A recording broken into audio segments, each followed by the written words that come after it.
Hello and welcome to the podcast. I'm really happy because the Eagles had another stellar week. We didn't lose. Blackie, how you going? I'm well, thank you. Yeah, good. I, Brasher, I think be quiet, Blackie. Brasher, how you doing? I'm well, thank you. And Good evening, fellow turkeys. Yeah, so I'm 3-0, so I'm good. Fuck you. I'm grumpy, so I'll quiet up and I'll hand over to Blackie, who clearly has something he wishes to say. what do you think is more pathetic? The Jets' offense or punting away with 19 seconds to go in OT and basically throwing away any chance you've got of winning a football game? That wasn't rhetorical. I think that the Jets' offense is really, really, really pathetic. But that Put some decision- respect on Braxton Berrios. that was a putrid decision. BPG, thoughts? I'll let Brasher talk, and given we've jumped straight into it, I've got a few little bits and pieces of stats. Well, see the problem is the Jets have sort of desensitized us to how bad they are now. So you watch their game, and it's sort of like, well, that's what I sort of expect.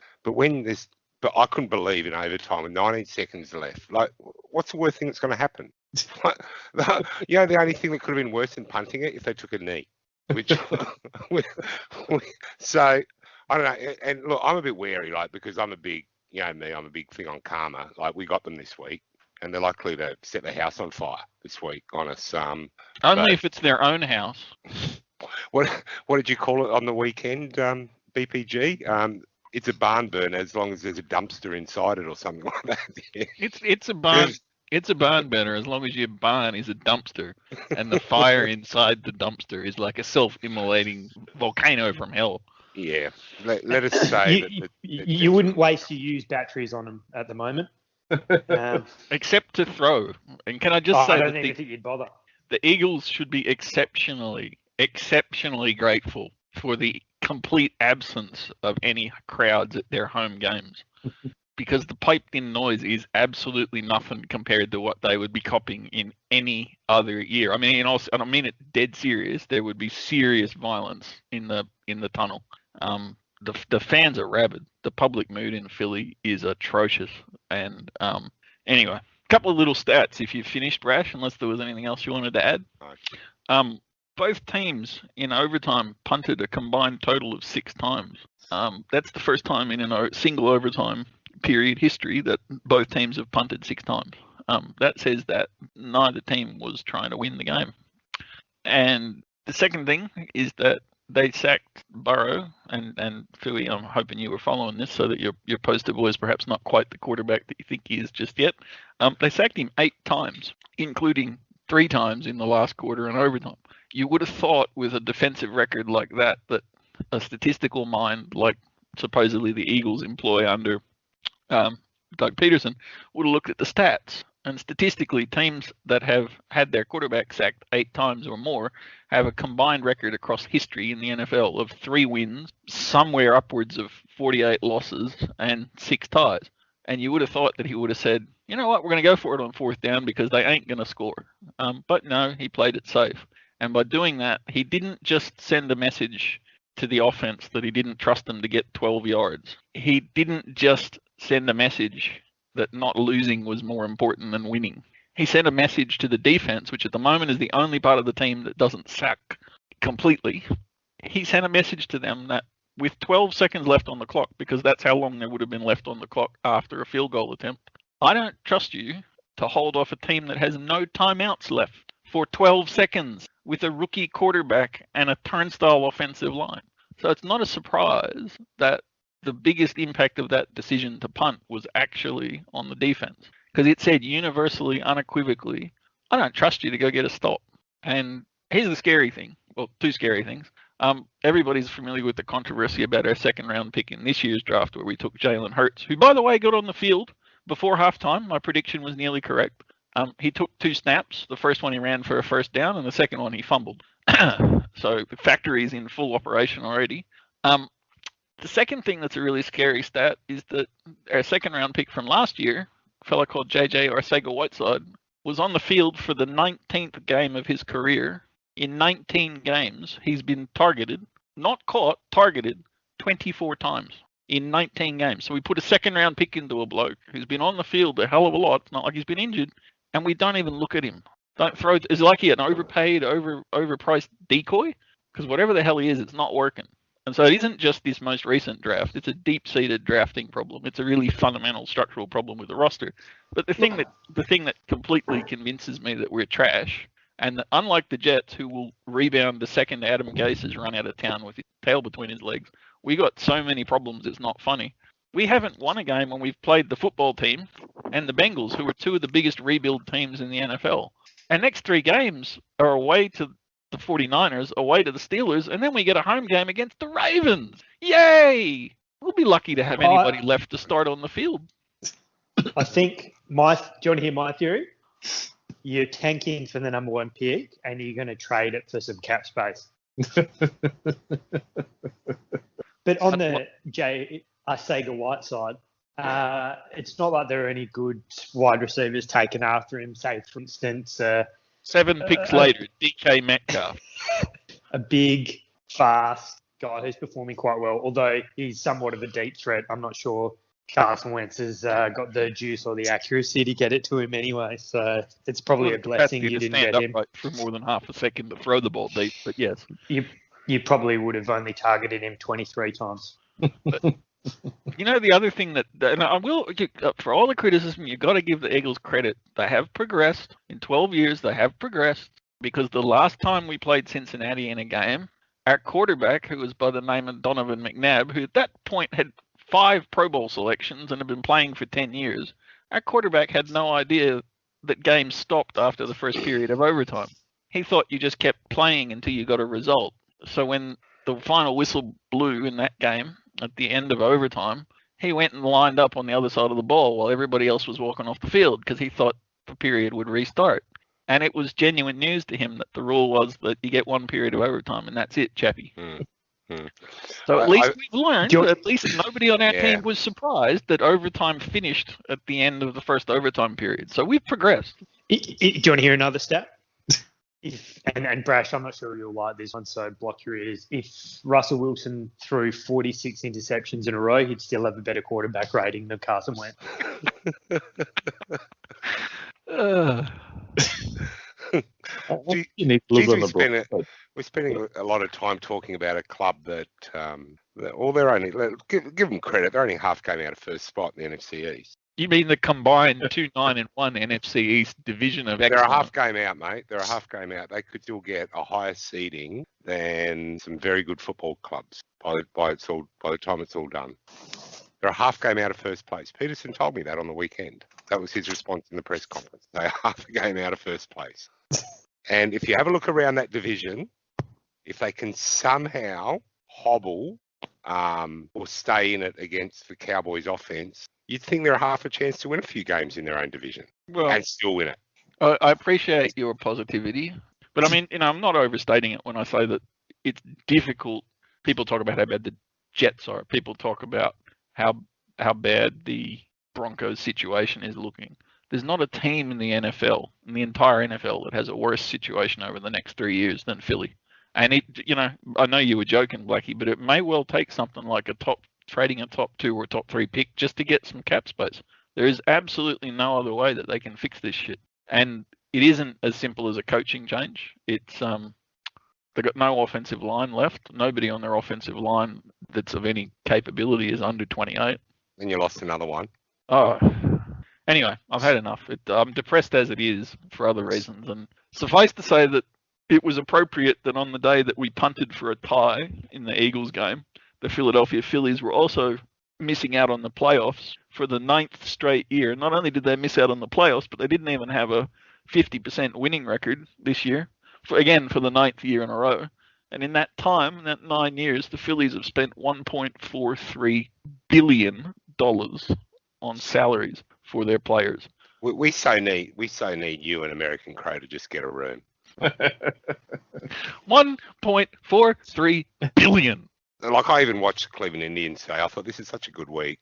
Like, this lockdown thing. I watched the Indians today get watching their All-Star Cy Young Award, Triple Crown winning, starting ace pitcher get bombed by the New York, and all I could think was American Crime. I was nearly going to message him on Big Footy today. And I thought, no, I can't do that to him because he's killing me as well. So, no, you two should get a room, seriously. Philly Triple Crown is a horse racing thing, dude. But anyway, we'll leave it at that. Thank you for indulging me, Blackie. I'm very surprised you threw straight to me. Would you like to talk about how our fantasy football teams went? Can I just bring up one I don't real want to talk positive about that. for the Eagles? No, I don't want to talk about tipping comps.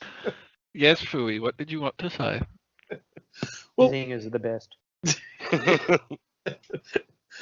Yes, they are. Not afterwards though. Anyway, no, the one real positive for the Eagles at the moment is, I mean, how fit is Carson Wentz looking with all that running around he's doing? He must be doing really well in the skin fold test. That's it. Thank you, Mr. Nuggets. And can I just politely reiterate that I think that the answer to your question is very simply that the Jets are far from the worst thing in the NFL. And as soon as they sack that heap of crap sack job, Adam Gase, who will probably immediately be hired by the Eagles as the offensive coordinator, the Jets will actually rebound quite quickly. And they got plenty of cap space and they got plenty of young talent. So I wouldn't be worried if I was a Jets fan long term. It was actually... But on the Jets, just one question: is Sam Darnold as bad as he's playing? No way. Yeah. I have a name for you, Brasher, and that name is Ryan Tannehill, who looked absolutely disgraceful when he played for Adam Gase in Miami. Who Gase actually picked? Yes.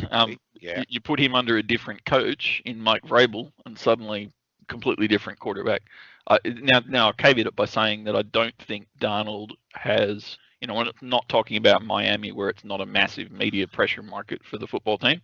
The New York Jets, while they're very much the second team in New York City, they are subject to super intense scrutiny, much like the Yankees and the Mets are in baseball. And if they don't get Darnold some help soon, he could be so damaged that he's not fixable. But I think he's got pretty decent fundamentals, I felt for him a bit watching. Obviously, I wouldn't have watched the game otherwise, but I felt for him because he looked like he was, it almost sounds like an oxymoron. He looked like he had a bit of poise behind center, but he had absolutely nothing to throw the ball to. Right? Like the biggest offensive play for the Jets all up when we played them was, I think he had that scrambly touchdown he threw at the end, which is an awesome throw.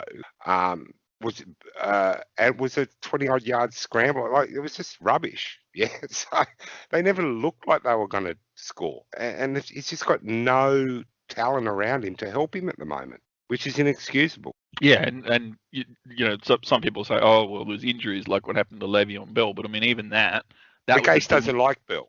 And it was a deliberate decision by Gase to put him back on the field. There's just been that. They've done nothing to help Darnold beyond. I will give them credit for the offensive line is not a complete dumpster fire. They are actually not as bad as I thought they would be. So yeah, I'm not sure for Darnold. He's at a tipping point, and if Chris Johnson, as the kind of mastermind behind the Jets management group, if he keeps taking this path of being too obstinate and stubborn to sack Gase because he doesn't want to admit he made the wrong call, then he'll have to wind up not just sacking Gase eventually, but also finding another early draft pick to use on a quarterback because Darnold will be too broken to fix. They could go a long way to fixing their roster if Darnold comes. Oh, God, yeah. And right? that's what I say.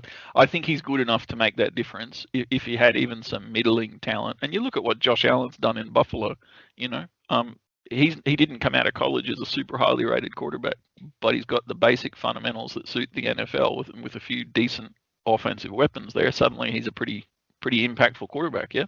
Because if they do get that number one pick, and I know there's a little bit of competition for it at the moment, but if they do get that number one pick, and see, it's sort of been a damned if you do, damned if you don't. To get the number one pick, you got some pretty good competition. You're going to have to finish at best 2-14 at best. Anything a better record than that, and you're out of the section. You may not even get a top 3 pick if you're any better than that with the way some of the clubs are going.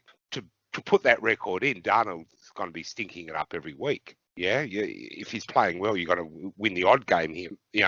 A few more games than that, and that's the worry for me. Is do they finish 0-16 and then they go Lawrence at number 1, or does Darnell show enough that they could turn that number 1 pick or 2 or whatever it is into?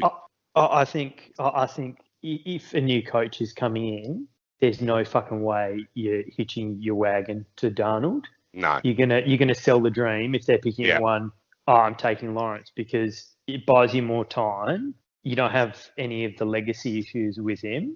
You're given a much longer rope, and you're probably getting a more talented player. Yeah, and it all pivots on the coach, doesn't it? On whether Gase is there or not. Yeah. And then you're in a situation where if Gase is still there, well, you haven't, you're supposed to be a quarterback with, and you haven't really accomplished that. That's supposed to be his one wood in his bag, and Tannehill's gone better without him. Darnell's regressing. Do you trust him to have another super duper toy? Oh God, no. Gase can't ever get a third. But the only way that he's still there is if they turn it around and win 8 games for the rest of the season. Like I said before, if the management group and the owner is just too pig-headed and obstinate to admit that they got it wrong, and as Woodson can confirm, the New York Mets ownership group for many years was too obstinate to admit when they made mistakes, to the point where they just sold the team. So rather than admit they made a mistake. And I do need to clarify one thing about my little rant about the Eagles game. The actual statistic, I finally dug it out. For a team that has been sacked at least 8 times, the record is 35 wins, 330 losses, and 6 ties. So why on earth you would think that Cincy could win when historically teams just don't do that? I don't know. Fun thing, Cincinnati is the team in the NFL with the most ties. The team with the second most ties is the Eagles. Last point, I did predict that the NFC East would have some ties, did I not? You laughed at me, Brasher, but did I get it right?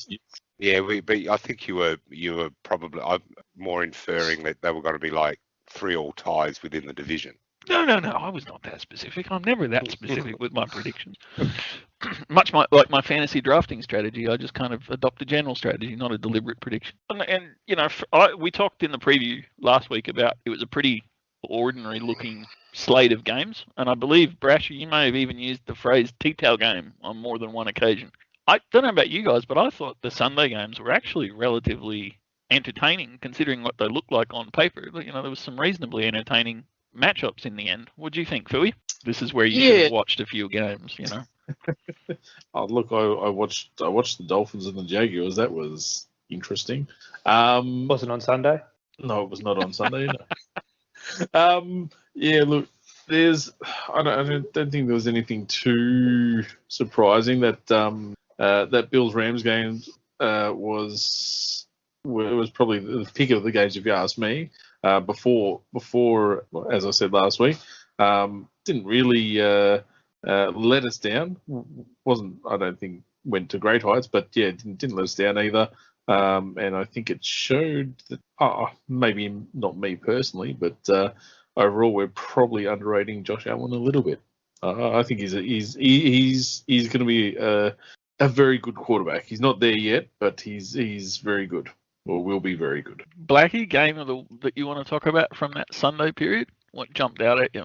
Oh, I think everyone probably knows my love for rookie players, and you can't go past one Justin Jefferson, who blew up for 175 yards and a TD. I think. Well, you that said he wasn't going to do anything for a couple of years, or was that Brasher last week? No, not me. I don't know.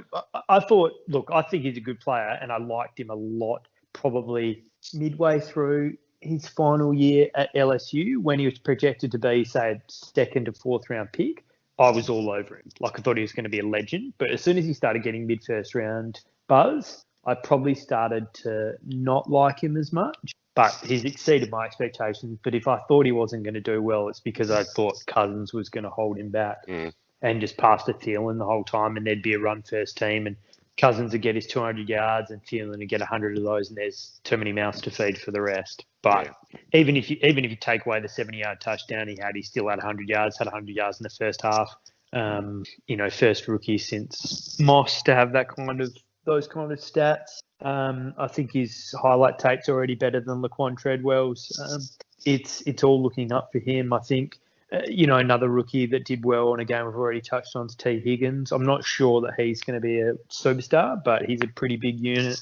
Probably get some end zone looks. But yeah, I think these wide receivers that are as advertised. I think the only one's the one I put the mocker on, and that's Michael Pittman when I said he was going to be rookie of the week, and he ended up he's going to miss the next 8 games with compartment syndrome in his leg. So I probably will abstain. Well, exactly. Another guy. That wasn't Brandon Ayuk. That was Deebo Samuel, just with a different number. They're identical. The big joke around the 49ers world at the moment is that they are almost identical in the way they run, the plays that are being called for them. It'll be interesting when they're both on the field, which hopefully will happen this week.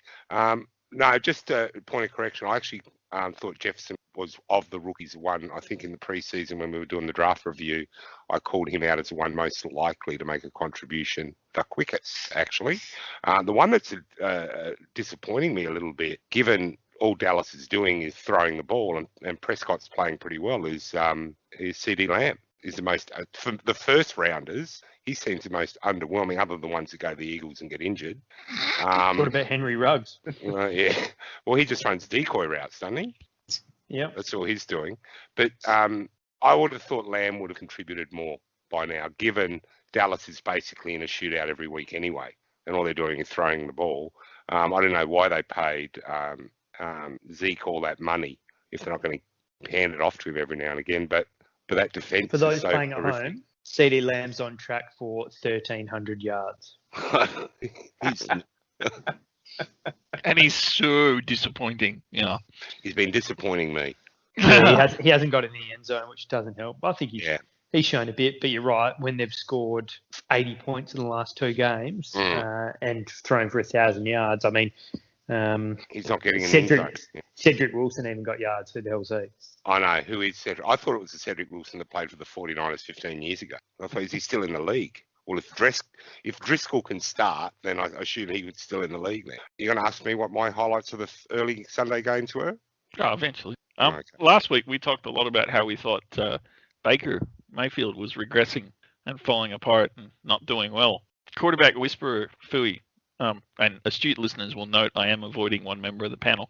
Quarterback whisperer Fui, was it a case of Mayfield's really not as bad, or was it more that Dino Haskins from the football team has regressed even faster and harder, and American Crow should keep his spirits under control? Mayfield's, I think you've pretty much had to take a pretty already disruptive force in Young out of that line. So he probably had a bit of an easier time than he was expecting. Yeah, I wouldn't be signing him, to a $450 million deal or anything. But yeah, I've never thought Baker was a bad quarterback. I do like him as a quarterback. I don't love him as a quarterback, not like Joe. But yeah, he's still got some work to do. But I wouldn't be. I'm still sitting on the fence, obviously. But it's that's unusual for you. That's really unusual. Blackie, I can come to you for a more astute opinion than that quarterback whisperer's view. I don't think you can glean anything in his performance from that game. Haskins turned it over 4 times, gave the great field position. Their run game was on fire. They've got a lot of options. I think we're going to have to defer the decision on whether Baker's the long-term answer into the future. I've always been a pretty big believer in him. I think he's I think he's the kind of quarterback who, if you get a good offensive coordinator or coach and tailor offense to him, he can be really, really good in the same way that a Drew Brees can. They've got shortfalls, but you can make it work if you've got the right players around them and the right scheme in place. But yeah, I mean, you can't tell anything from a game where Haskins turns it over 4 times and Antonio Gibson turns it over a 5th. Brash, your boy Alex Smith, is he going to be taken off the bench to start for the football team shortly? No, I think they'll stick with Haskins for a little while longer. In that game now, just to echo a couple of the thoughts of the guys already, I thought Mayfield only looked better once Chase Young went off injured. And he should have probably thrown 1 or 2 interceptions early as well. I think Beckham broke up at least one that I remember. But I just don't understand their play calling. Like, Chubb's just carving them up. And it's almost like they're trying to force Mayfield into a position of being a good quarterback without either setting up the system or calling the plays at the right time in the huddle to make him succeed as well. It's almost like we even saw it in the Monday night football game. Ravens marching down the field on the first drive, running it, then get within 15 yards of the goal line and start throwing it. And I think the same thing happens to Mayfield as well. It's a little bit of from this hand, a little bit from that hand, a little bit of his own limitations, and a little bit, I don't think they're putting him in a position to succeed. But then when it comes to Washington, I think they're going to stay with Haskins for a little while longer. But it depends really on what Washington's aspirations are this year as well. First round pick, do you think, for like early trying to get a number 1 or a number 2 pick, or are they actually they don't need a quarterback, but they're another club that I suppose if Haskins is their quarterback, that they could parlay that. There's about 6 teams that haven't won a game yet this year, something in that order. 8 teams that haven't won a game yet this year. Now, a couple of them, you look at, they'll be able to win a couple, whether by virtue of their schedule or their draw, or the fact that they're better. Like Minnesota will win some games, expect, and get out of that group for starters. Whatever club gets the first pick, there will be someone clamoring for a quarterback, and they will absolutely able to parlay that into King's ransom of draft picks. Yeah, you could see a Mike Dicker type trade. Yeah, I'll give you my whole draft for the number 1 pick and take Williams. Yeah, and that was for running back. So you could see something like that happening again. The draft day will be a lot more fun if the team that gets the number 1 draft pick is set at quarterback. Yeah, that's why I don't want the Jets to. Would you describe the Eagles as set at quarterback? Rhetorical question, no answer needed. What part of $32 million guaranteed next year don't you get that you're set at quarterback, mate? So you've been itching at the bit. What was your favourite game of the Sunday game slate? The Sunday early games, my favourite game was the LA Buffalo game. Allen looked a top 5 quarterback for the first. Then I don't know what happened. There was one play that was really annoyed me. There's been a lot of talk in that game about the phantom pass interference call at the end that kept Buffalo alive. But there's been scant conversation about the clear horse tackle strip sack recovery that Donald made on him earlier that would have kept the drive alive, not turned the ball out. That's 14 points there, right? So it doesn't even get close. So they, a lot of people make points about, there seems to be a narrative that, officials make these stupid calls at the end of games. They make them all the way through the game. We just notice them at the end, right? And that was a clear horse collar tackle, strip sack. Donald recovers it, and they went and scored like 2 plays later. So the game doesn't even get close if that gets called for unnecessary roughness. And there is clearly, for me, at least 2 pools of quarterbacks now determining what unnecessary roughness on the quarterback is. Now, if you're at all mobile, you get tons of leeway. If you're a statue, you can get slammed and they don't call them again. So Cam Newton's the president of that one. It used to be the other way. Yeah, it used to be the other way. And now these guys like Murray, anyone that's mobile gets away with murder now. And you watch these guys running, and you see these defensive backs, they're not going to stop on a dime. Right, you see them all the time end up halfway up in the coaching staff when they get to the sideline. So you get an idea how much momentum they're carrying.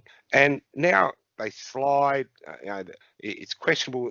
When they're outside the pocket, there were a couple of bad ones a couple of years ago where they were debatable that he was outside the pocket, therefore he's a runner and can be hit. And I think there was a bit of negative feedback about that because wasn't Wentz the victim of one of those? I think. Wentz got cleaned up. Yeah, he got smashed. Wentz got cleaned up on a late hit by Clowney, I think, and last year. And ever since then, it seems to have gone the other way. Some of the most ridiculous, and I'm not being biased here, the 49ers got a roughing the passer. I just thought it was horrific. I just thought, there's no way. The guy's 310 pounds. And the forward momentum of the throw from the quarterback actually threw him into the defensive tackle coming at him. So that was a little bit frustrating, but that was a really enjoyable game to watch. I couldn't believe how good Alan was at the start. But some of I didn't realise how. I know everyone says he's got a strong arm, but man, he throws like lasers. There's just absolutely no dip. Over 20, 30 metres, there's absolutely no dip in the trajectory. It just comes out like a laser beam. So if he can sort himself out, maybe get a little bit older, a little bit more wiser, Jesus, the sky's the limit for that guy. I'm disappointed that none of you mentioned my favourite game of the week in that early Sunday slot. Chicago, Atlanta. No, 49ers against probably the reserve team from the University of Connecticut that was wearing the New York Giants. No, that was us. We were a varsity ball team out there. Well, whatever you were, you made the Giants look second class. And that game, and I mean this in all seriousness, that game also featured my player of the week. And none of you will pick it. It was Mitch Wisnowski. Because you watched that game in replay, and there was not one, not two, not three, but four horrendously botched, like 75 degrees to the left, then 65 degrees to the right, then 20 feet up in the air, snaps from the long snapper. And every single one of those he caught. And three of the four he brought down and put them laces out, perfect spot. And two of the three went through for field goals. And the fourth one, he couldn't quite, he had it to come down. And then he realized if he put it down, it was going to get taken away by the other team. So he threw it away. And he didn't fumble it. It was a pass to no one, but it was a really well executed pass for a bloke that hadn't touched an NFL football 6 years ago. And I was just really super impressed for somebody that is a part-time player with no background. Those are instinctive things. That's not something that you pick up from the pro kick training down in Melbourne for 6 weeks. And he's picked them up. And I thought he was just a really impressive individual effort that probably won't get a lot of press coverage, but I thought it was pretty special to see. I think Nelson, the long snapper, was just trying to make sure he earned his weekly pay slip because he didn't punt the whole game. He had to do something. Yeah, here's a few challenges for you, Mitchy boy. But I've never seen that. Like, that old adage about you got a good long snapper when you never remember his name, right? Because he doesn't make a mistake, right? You just expect the ball to be snapped. I've never seen something like that where a guy has had the yips. He got the yips. We had one year on the Eagles that was bad for about 3 weeks, and then we sacked him. But he was bad in the same direction, and it was predictable. You watch the replay, and the yips are in completely different directions. All over the place. So a high snap, slow snaps. It's like because snappers usually have a favored hand that they use, and so when they make a screw up, it's usually in that direction. Or either if they're left-handed, it's to that direction, or if it's right-handed, it's in the other direction. And it's like this guy was ambidextrous and just undexterous, completely uncoordinated in all directions. It was weird. Anyway, that was my little highlight. But yes, we should all regard ourselves as blessed, not just with the first tie of the season, but also having had the first time in 440 games that somebody choked hard. They did it again. What the hell is up with the Falcons? Because they're not just losing games when they're in front. They're losing games when they're 15 points in front in the fourth quarter. To a backup quarterback. Yeah, and I mean, and this is, I know I'm making a joke out of it, but Blackie, this is a serious question. I mean, how much of this is on Quinn's shoulders? Because, not once, but twice in that last quarter, he calls play sequences when they're up by more than 15 points, where there's not just one pass, it's 3 in a row. Yeah, the defenders are there. The Bears defenders are like, might have been Amos or someone like that, was like, we literally can't believe these guys are calling passing plays. They didn't know what was going on. They called 3 in a row, like inside the 40-yard line. It was like the Super Bowl all over again. And it's 100% on Quinn. There was one drive that went, there was one 3-and-out drive the Falcons. One drive went 11 seconds when they were leading. How do you do that as a coaching team? How do you do that? The worst thing is that they had it. They had form. They had even a little bit of success on the ground. Hill had a big run for a touchdown. Gurley ran for a touchdown. Why just ignore the game? half the offense altogether. Why? Yeah. Take a knee. Have Matt Ryan take a knee 3 times in a row and at least get a minute off the clock. I think Quinn's over it. Quinn just said, "Screw it. I don't want to work here anymore. Just fire me." Do you think it's that simple, or is he also trying to go down in the record books? There's only one thing I could say in his defence: if Matt Ryan is still getting the option to change play at the line of scrimmage. True. That's the only thing I could, in Quinn's defence, I could give. But I reckon even by now, Quinn, if that was the case, would have thrown Ryan under the bus over Absolutely. it. Right? Yeah. By now, if that was happening. So is this all on Quinn, Blackie? All of it? Yeah, absolutely. And their defence is just an absolute train wreck. Yeah. But that said, name a team name a worse 3-0 team than the 2020 Bears. Philadelphia Eagles, and they're 2-0 and 0-2 and 1, or 0-1 and 2, however you want to explain that stat. But I mean, it was also, you got to give credit where it's due. It was a typical Stephen Bradbury-ish performance from Big Dick Nick Foles. Comes on, and at least 2 of his completions should have been dead set interceptions, pick sixes. Yeah. And the Falcons defenders go, and it goes straight through their hands. There are some historically, normally you get 1 or 2 teams that are like really bad, and they do some, they set some records for, least number of sacks or giving up the most passing yards in a year or something like that. But there are at least, without even thinking too hard about it, at least 5 absolutely woeful cover-your-eyes defences out there at the moment. Like, horrific. They can't stop anything at the moment. Do we include Green Bay in that list? Yes. I think you probably could. I think they've been a little bit lucky in who they've played. But, Cowboys, Seattle, Jets, New York, they're just horrific defences those clubs have got. Probably a few more. Oh, Brasher, I'm so glad you mentioned the Cowboys. We might move on to the next set of Sunday games. To put it into historical perspective, the Cowboys game on Sunday was the first time since 1979 that the Cowboys kickers have missed 2 extra points in a game. Now, admittedly, part of that run can be explained by various periods where they've sucked so bad they didn't score more than 1 touchdown in a game. But that's still that's an absolutely amazing statistic at how bad they're going in the basic facets of the game. You mentioned defense. I don't know, how many points have they given up in the last 3 weeks? I mean, I know, like you said, Dak's playing well. Near 80. Yeah, it's just a bit insane. It's like they can't stop a wet tea towel. Fooey? 97, mate. 97 in 3 games. How much are they paying for that defense? Because seriously, like you said, Brash, the best player on it was a guy who's been sleeping under railway bridges for a while. Yeah, and Alden Smith is. I'm really pleased with him. I don't even know. Now, I know Lockett is good, and I know those moon balls that he throws. Amazing. Are just like you got quarterbacks that can't. Let's put that in perspective. That's a 50-yard touch pass. That's what he's throwing because he drops it on a dime, right? And it comes down like a cruise missile, right? It goes up into the stratosphere and just drops virtually straight down. So it makes it really hard for the defensive back to get his hands in the way of it because it's coming almost vertically down by the time it gets to the receiver. They're amazing passes, but 3 weeks in a row, I don't care how good Metcalf and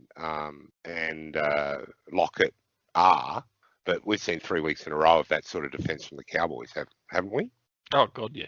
I don't know why they even bother bringing defensive backs out. It's almost like they're better off giving up the touchdown and hoping that the other mob screw up from the kick after, something like that, and then they can quickly get a touchdown back. Just don't get the defense out there on the field. And then they've resorted to trying to break people's legs in tackles. Oh, that was yeah. Yes. Yeah, that was not pretty. Mm-hmm. Now, Fooey, again, as quarterback whisperer, are you pleased to finally see Matt Stafford get the credit that the old man quarterbacks deserve, and the young super stud Kyler Murray perhaps come down to earth a little bit?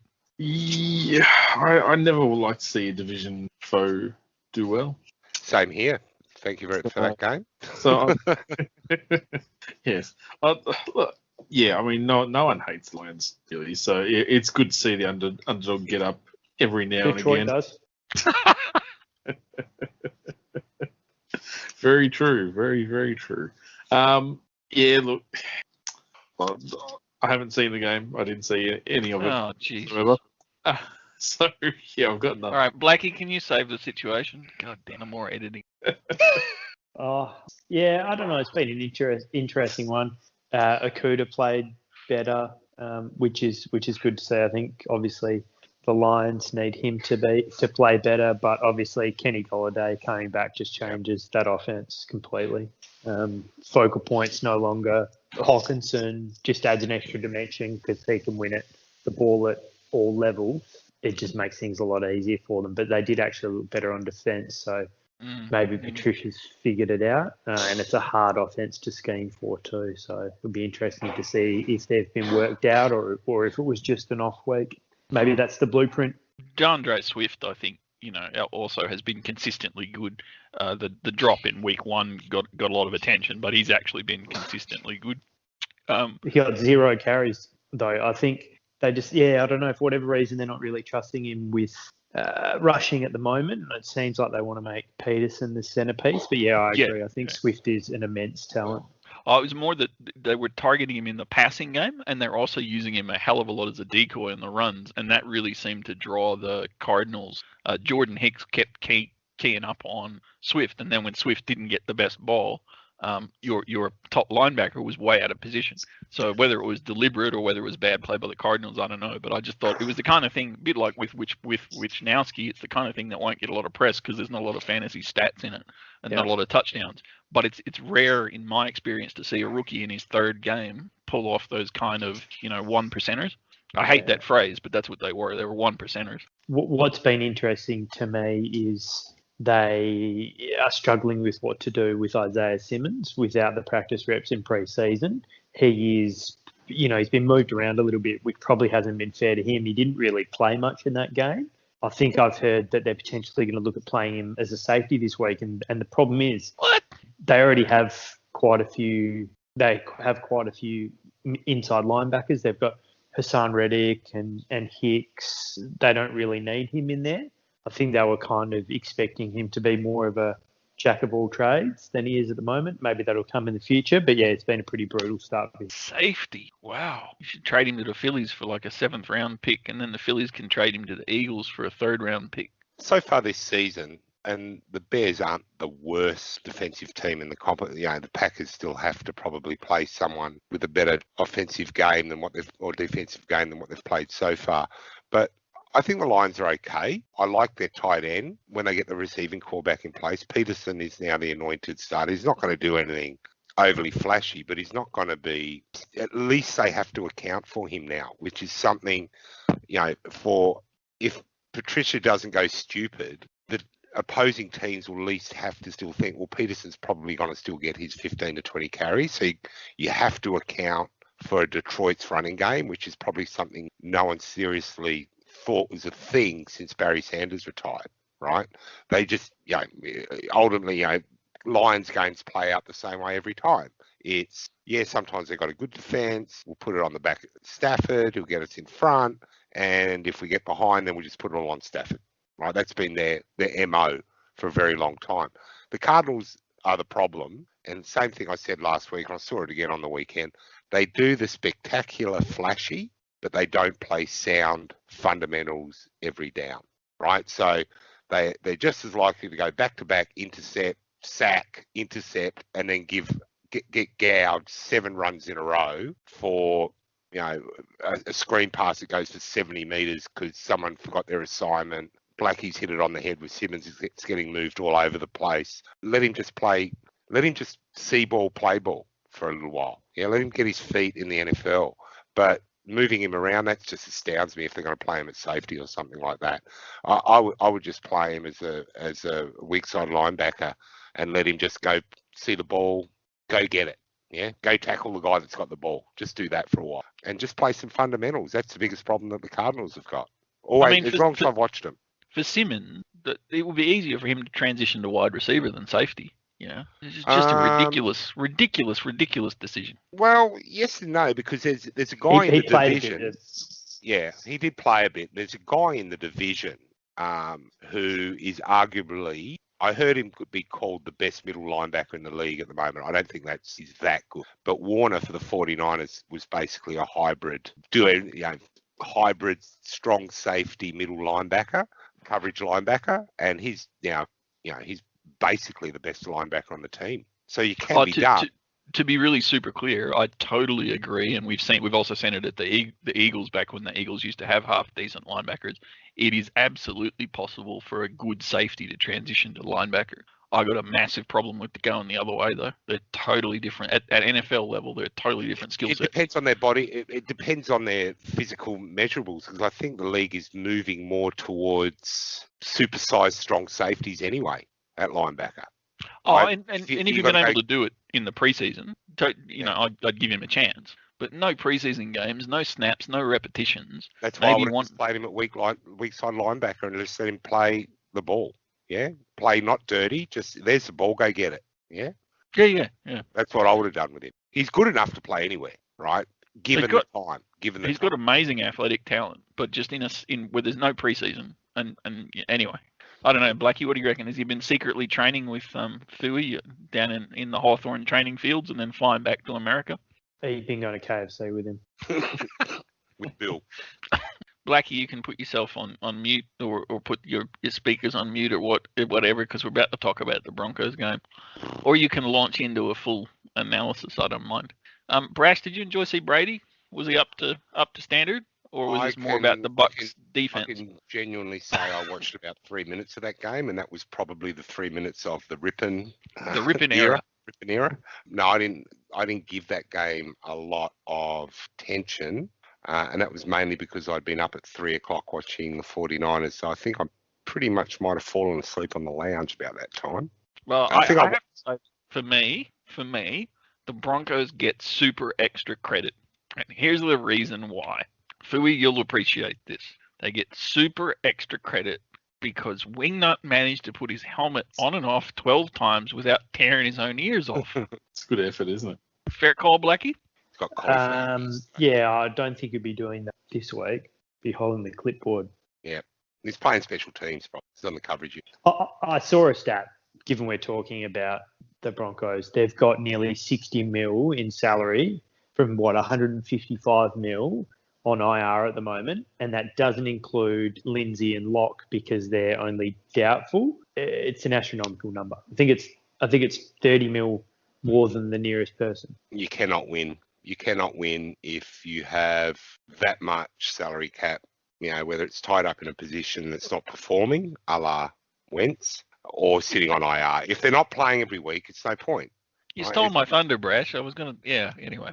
But speaking of guys, I don't know why they paid him that much money to play him the way they do. It's Jamal Adams. I have no idea what Seattle are doing. He's basically just a permanent rusher. Blitzer. And do you know what I hate? Do you know what I hate more than anything? When teams pay first-round picks for the honour to pay a player market value.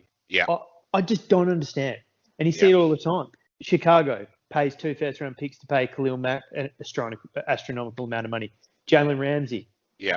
Now Jamal Adams. When has this ever worked for these guys? It never does. I can get giving 2nd and 3rd and 4th round picks up as a rental if that's like the one player that's going to get you over the top that you're missing, right? But when these guys do it for a guy in their contract year, like everyone knew the Rams were screwed last year because they gave so much up for Ramsey that they couldn't afford to let him go. Because so we gave up first round draft picks for a guy for 8 games. That's good, right? It doesn't work. I can get the 3rd and 4th and even 2nd round picks to do it, but not first rounders. It's just you're forgetting about one very important team. If you are a Philadelphia Eagles fan at the moment, you so desperately want the bastards to trade away their 1st, 2nd, and 3rd round picks because whatever they get in return is going to be better than what they draft. Just get someone else to draft for them. Yeah. No, the thing is when you give away a first round pick or more than one first round pick for these guys, you're kind of obligated to pay them. Yeah. You've got no choice. Yeah, exactly. You've got zero choice. Like, I just don't get you're just screwing yourself. Speaking of screwing yourself, Drew Brees. What the fuck is up with that? Regression or just struggling a little bit because of injuries somewhere? Are we going to see Taysom Hill? Speaking of overpaid individuals, is he going to come? No way. No, Yeah, he's a not joke. after. Not after. Taysom He Hill, what he cost them the fumbled it. game. I think, did Brasher call in the most overrated player in the league? Yeah, I did. I don't know many that rate him. Not I for that think money. No, but for that money, at $8 it's a million. combination. He's missing Michael Thomas. Hmm. I think he started to build a bit of chemistry with Manny Sanders in that game, but you're missing one of the best wide receivers going around. Yeah, Brash, what was that stat you gave us last week about wins with and without Thomas? I can't remember it now, but it was his quarterback rating. It's about 109 with Thomas, and it's like 45 or 50, something like that, without him. I'm reserving judgment till Thomas comes back to see what Breeze has left. They were still... They only put 30 points up against one of the worst defenses in the league. They're another team that I put in this category of if you had to put your house on them stopping the opposition when it really mattered, on a 3 and out or very quickly. New Orleans are one of those teams that I just don't have any confidence that their defence could stop the opposition if they were half competent to take the ball down the field and score the winning touchdown or the winning score for the match. Dallas is another one. Falcons are another one. Sorry, Philly. Packers, I seriously doubt would be able to hold out. New Orleans, absolutely. They're supposed to be good teams, and we're not talking about. These are teams people are talking about. They're going to playoff, and not one of them. I just keep thinking if there's a decent quarterback on the other side, there's absolutely no way this mob's stopping the other team unless the quarterback does something stupid. And actually, the Packers benefited from exactly that theory on the weekend when Hill fumbled. Yeah, I thought. Yeah, this is going to be whoever's got the ball last wins this, and then Hill fumbled, and that was all over. They showed a shit stat during the game, though, where they've ranked last or second last in average distance of throws over the last 6 years. Yeah. But I think two things have highlighted it. One, the accuracy hasn't been there for Breeze. I think his accuracy's dropped from, or completion percentage has dropped from 70s to 65. But also, I think with Thomas being out, they've got receivers that potentially have different strengths left, and he's had to try and heave it downfield a little bit more. And it looks amazing when he absolutely winds it up. Looks like he's going to try and heave it 80 yards, and it goes 15. I think that's what's made it stand out. Yeah, it's funny. He does that big wind up, that big, the chest is out, and it goes nowhere. I think I saw it on Twitter in one of my Twitter feeds. There was a really good graphic that had all of his completions this year, and I don't believe he's had a single completion beyond the 15-yard line. He's had a couple of passes that are for quite long yardage, but that's yardage you have to carry, not pass through the air. Yeah, and then they overlaid it with Russell Wilson's equivalent diagram, and as Brash described a minute ago, you've got these 50-yard air balls that Wilson's throwing a genuine 50 or 55 yards. And that's the difference. I mean, even last year, Breeze was able to throw the ball 30, 35 yards, no dramas. They're 50-yard touch passes. What Wilson throws. He just drops them on a dime. The other problem Breeze has got is I think all his wide receivers, outside of Thomas, all his other wide receivers look the same to me. What's their running game? That's the other bit I don't get. Like, they used to have a decent running game. Their running game's fine. They got a giblet there, so there's no problem with their running game. Especially when you got like Kamara, the touchdown he scored running down the sideline. Oh, that was off a catch, wasn't off the screen. Kamara actually fourth in the league in receiving yards or something like that. So yeah. Where is he in rushing yards? He's a giblet. So but you got to. Yeah, but that's unfair. Those passes, mate, are extended handoff for Kamara. Right, they're not. So it's really just a running game. It's a statistical misdescription. It should really be called a rush, not a reception. Yeah. It's a running. It's a rush. It's not a rush officially because I don't want to cop the. Oh well, what are you talking about? That's not a turnover. That's my argument around the turnover in the Cowboys-Falcons game. But it's just a handoff to a running back in motion when it's all said and done. That's so what Michael Kamara's Thomas getting. is a running back too. Yeah. Okay. Cool. Essentially, I'm talking about Kamara specifically, right? And the rest of it is Michael Thomas's screens and playing out the slot. It's been the routes. I mean, everyone's going on about Breeze regressing, but this is he definitely has lost more arm strength this year, but he hasn't had any arm strength for like 4 or 5 years. This has been their plan for 4 or 5 years to get this extra time out of it. So I don't see why there's a massive issue now. Because that's why I'm reserving judgment on how good he is or isn't until Thomas comes back. Blackie, save me. What do you want from me? Where are we saving you from? The other two turkeys. Anything but the other two, the goblin, these other two addition up. All right, well, should we talk about the giblets more then? Yeah. Well, see the giblets just running away? Yeah, we'll leave that for a minute. Let's talk about the most disappointing actual NFL game of the week for me. And that was the one that we were so easy. We were all looking forward to so deeply. And geez, it was an anticlimax. It really super interesting in a lot of ways because it was Baltimore home game, and Baltimore, for the first time I can remember in the regular season in a couple of years, Baltimore really didn't cope well with the pressure in the coaching box. I actually thought Lamar played all right as to his strengths, but it was, I think it might have been Brash that mentioned it a bit earlier. They nearly got down. They certainly got into the red zone on the running game, and then all of a sudden they turn around and they say to Lamar, "Hey, be a passing quarterback." And surprise, surprise, it didn't work.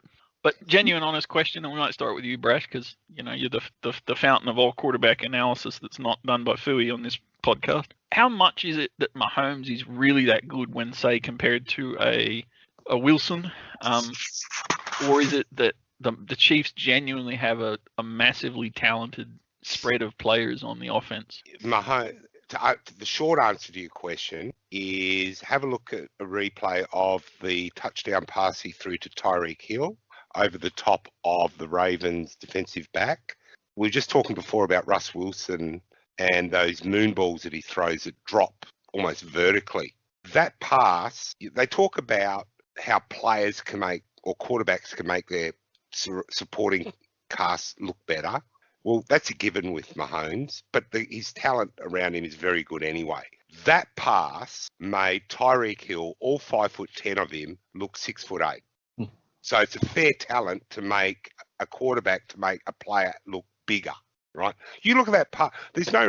It looks like one of those classic 6'8" wide receiver, back of the end zone, out jumps the defensive back in front of him. And takes a catch. You have to remind yourself, Tyreek Hill is 5'10", and that pass, and we're not talking 15 yards, that's 35, 40-yard pass, and he's just dropped it perfectly. So, and then on top of that, the Raven. So that's just the short answer. Like, is Mahomes that good? Yes. The long answer is, how do you play him? Like every time, he was like through 180 yards. Almost perfect, 17 for 19 or something when the Ravens blitzed. It was like every time they blitzed, all that did was took defensive players out of the backfield and he just picked them apart. And I'm not talking 5-yard dumps and screens and outlets to the running back. He's throwing 35, 40 yards down the field to wide open wide receivers. I reckon there's only one way to play him, and that's to play brutal man on man and expect that you're going to get beaten every now and again and take your licks. Right, I think that's the only way you can play them. I don't think you can scheme them. I think you just got to play them man on man, hat on hat, and hope for the best. Hey, Philly, how bad does Burrow suck? Blackie, what's your view on Mahomes? Is he really that much better than every other quarterback out there? Is he worth the $500 million, or is it more a case of they've managed to surround him with genuine talent? And a follow-up question: no. How fucking good was that little sidearm pass? I think he's. I think I said it in the thread. Like he does stuff that will make you say he's the greatest of all time. I think Wilson's a bit of an unknown. I think I also said in the chat that Wilson's reminded me a bit of Elway, but potentially even more so because they didn't really give him the keys to the offense. They maintain their run-first mentality, and it just leaves you wondering what his stats could look like if they let him air it out from day dot. I think that's what they've done with Mahomes. They've given him the keys to the offense immediately. They've surrounded him, and therefore I think his trajectory is to be one of, if not the best ever. But I wonder where Wilson would be in those standings if they'd done the same for him. I have to put my hand up now and say that I got it wrong.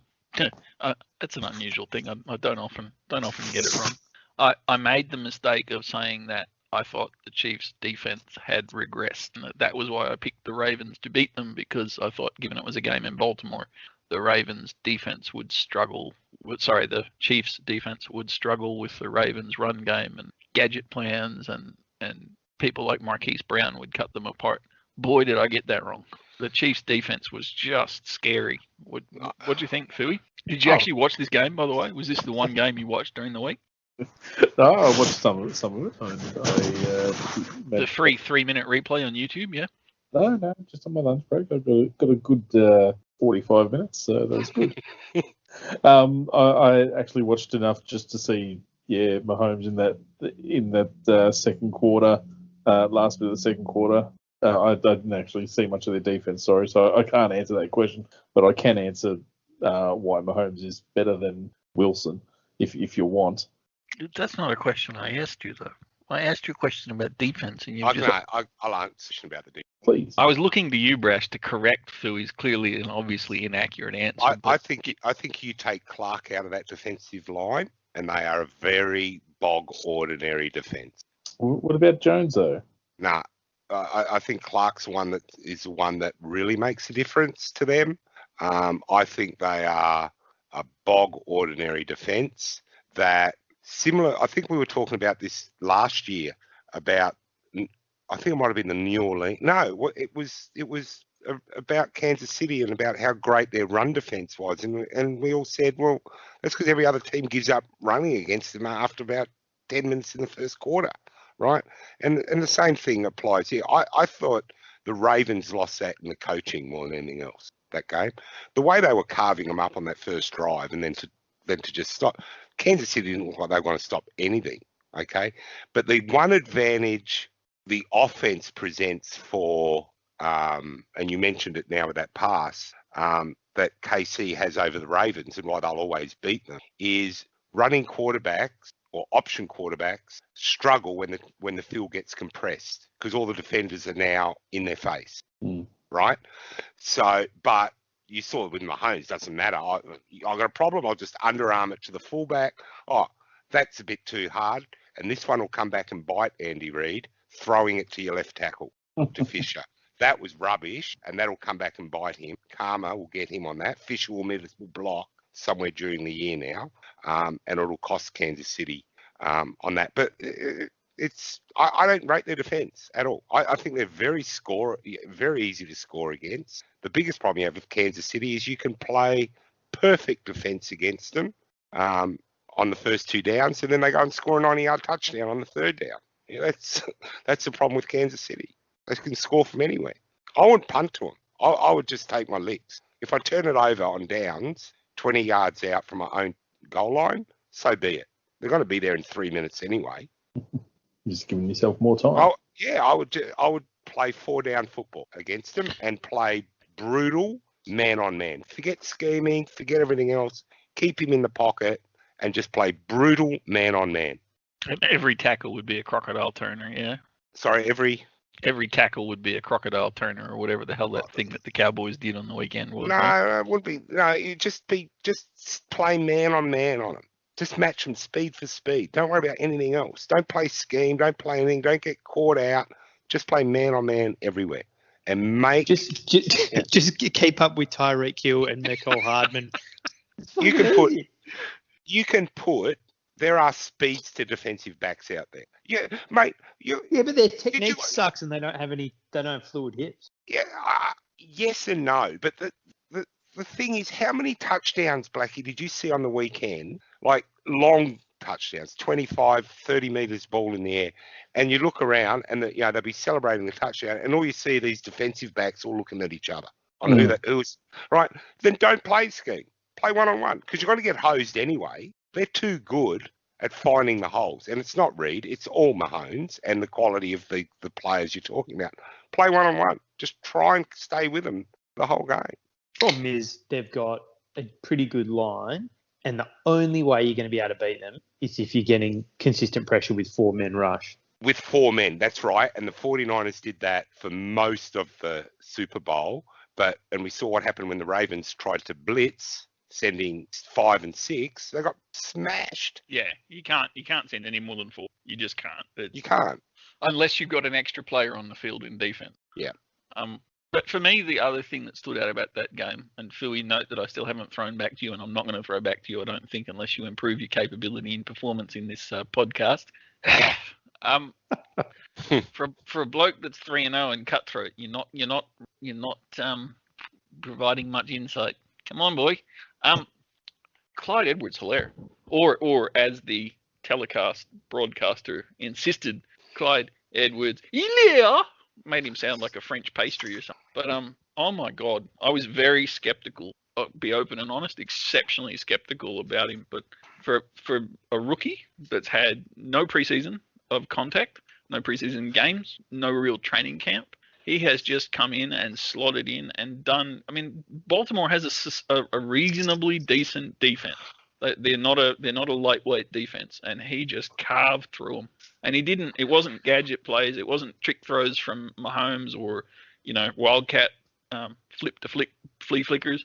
It was genuine, legitimate. Where I'm gonna run it. I'm gonna run it straight up the guts, and I'm still gonna just carve you open. And that was very impressive for me. It was his first real test, and I thought he went through with flying colours. Blackie is the resident rookie guru. Yes, or am I falling for the hype? No, I think you hit the nail on the head. I think pre-season, everyone probably thought and knew he was going to look like Alvin Kamara outside the tackles. But at the moment, he looks like Marion Jones-Drew between the tackles. And I think that's been the big surprise. It's added an element to their offense. I can't believe how good he looks between the tackles. It's running north-south. I actually can't believe it. Yeah, I can't either. I thought he was a scat back at best. And to as a segue into more rookie discussion, I think most people probably thought that Jonathan Taylor was going to be awesome between the tackles, brilliant runner, but do nothing in the passing game. I actually think it's been the reverse for him. His passing game's actually been pretty good, but his vision so far behind a pretty decent line has not been there. I think that line has struggled probably more than we thought it would, but his vision has looked a little bit off so far. So it'll be interesting to watch them develop. And obviously J.K. Dobbins is not really getting the opportunity. We've already talked about Swift, but it's been pretty interesting to see. What do you reckon, Brash? Is Edwards-Helaire really that good? Yep. But he's one of now half a dozen you got to account for every time. Every time you face the Chiefs, yeah. Every snap. Every single snap. And I agree with Blackie. I was genuinely, I thought he would just be a scat back, gadget, trick, reverses and outside and catching bubble screens and all that sort of thing. He's running between tackles. Can't fault him. And he's doing it. Now, the only thing you'd say, the only but is it's not like the Kansas City Chiefs face a lot of 8-man fronts either. True, yeah. Yeah. But there's still they're not, like I said before, the Ravens they might not be your number one run stuff defense in the NFL, but they're not a shambles defense. That's a pretty damn strong defense that they got on the field with some really good mix of veterans and quite decent younger players, and they were made to look like amateurs. They really were. That run game was just unstoppable. They were unstoppable across the board. They just did what they wanted. It was a rather underwhelming game. I don't know what you guys thought. That's why I called it the most disappointing game of the week, and how much of that is overhype and over expectation. But one thing it did do, I think, I don't know what you guys think, but for me, it really put the Chiefs right out there. It gave them some genuine separation. I haven't seen a better all-round performance by a team this year, I don't think, against quality opposition. Reserve your judgment until Friday afternoon, please. Yeah, that's right. When the god that is ripping starts ripping. That's the title of the podcast. Rippin's gonna rip. Rippin's ripping. I'm disappointed the game was so early in the season, because they were even talking about what we were talking about last week already. Those sort of games. Well, there's the number one seed locked up. No. Not to preempt what I might be starting the next episode with, but you do Okay. realise that could very well be the last game of the season that we saw on Monday night. Can I just make one additional comment? I'm starting to not be that sold on Lamar Jackson. I think Was it him or was it the coaches? Oh, I think he's got his limitations, to be honest. I think as time, I think in the short term we'd probably be fine. But in terms of, say, if you're doing a 2QB fantasy comp, he's someone I'd be shorting his price at the moment. You'd be trading high. Yeah. Yeah. We'll go straight to the quarterback whisperer, given Blackie's put it on the table. Is Lamar Jackson the next Carson Wentz complete dud, which is Blackie's call? Or is he a very talented, if limited, but highly unique quarterback that's been let down by an incredibly poor coaching performance? What do you reckon, Fooey? I think. Well, thank you for that insight, Fooey. We might throw to Brasher. How you going, Brash? What do you think? I want to hear from the quarterback whisperer. I think he is actually a little bit limited, yeah. But that being said, the actual feel I got from that game was that probably both coaches were holding back a little bit. Definitely didn't open up the full playbook. Ooh, interesting. It's all a conspiracy where we're hiding things and we'll give up a loss just to hide a bit. Is that really interesting? Not give up a loss, but I don't think they showed their full hand, either team. Knowing that later on in the season, there's, they didn't want to show every little wrinkle they've got. You're scaring me. You're scaring me now, Fooey. You're scaring me. Is this a bit like the first presidential debate where you hide your real strengths and you don't really trot out your arguments? So what we're saying, we saw a Kansas City offense through the best pass I've just mentioned before ever, or this year that I've seen. That's normal for Mahomes, though. That's normal. But we saw an underarmed pass to a fullback to score a touchdown, and then a pass to a left tackle. And you're saying KC are holding stuff back? Yes. That the pass to the tackle was setting them up for later in the season for when they're going to bring out that formation again, and they're going to be watching that tackle, and it's going to go the complete other way. It's going to go to Andy Reid, and Andy Reid will be the first coach to catch a touchdown pass. Seriously, I reckon Mahomes could just draw plays up in the dirt at every in the huddle, and it wouldn't matter as far as setting up with those guys. Okay. But I agree with you on the Lamar. I agree in a way with the Lamar thing. That's the worst I've seen him play. Reminds me of another option quarterback, a guy by the name of Colin Kaepernick. As soon as the defensive ends that he started playing against stayed to their assignment, which was not getting too far up the field or crashing down, Kaepernick became a very limited one-dimensional quarterback. And that's a challenge Jackson will have as well. It's up to the quarterback to improve themselves in this area. Well, absolutely it is for him to become... But he didn't get help. Andrews dropped a couple of pretty good passes on him. But I can see a bit of the Kaepernick thing. I've said it a million times before. Once these defensive coordinators get enough film, they start to work out the tendencies, and more so the tendencies of the coaches when they call plays as well. It was always going to be a difficult year for Jackson because now we're making excuses. No excuses. Look, I don't like running quarterbacks. I like my pocket quarterbacks who can move. What? What's the difference between a running quarterback and a quarterback that can move? A lot of difference. Why you host an NFL podcast? Yes, all right, okay.